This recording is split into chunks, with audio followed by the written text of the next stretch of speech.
Yo, what's up everyone? Welcome back to the channel, and today I'm going to show you how to track Apple Pay transactions. It's going to be a quick video. Let's get straight into it. So for tracking transactions on the iPhone, what you want to do is to open the wallet app.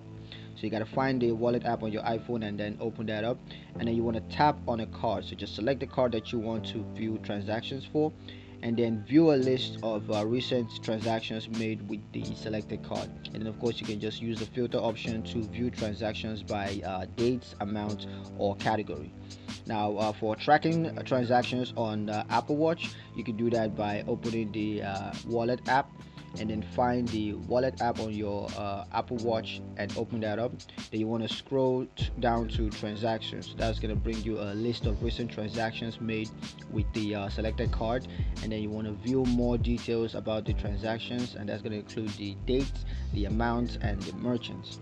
Now when tracking transactions on iPad or Mac, first of all, you want to do is to find the wallet app on your iPad or Mac and just open that up, and then you want to select the card that you want to view transactions for, and then that's gonna you're gonna be able to view a list of recent transactions made with that card. Now for transaction histories, you can always just view transaction histories for the past 30 days. You can also search for transactions. You can use the search functions to find specific transactions, and of course you can also export these transactions. So you can export your transaction history to a CSV file. So yeah, that's pretty much it. That's all I got for you guys today. I hope you guys liked it. If you liked it, like the video, comment down below, let me know what you thought. Share the video with your friends and subscribe to the channel if you haven't done so already.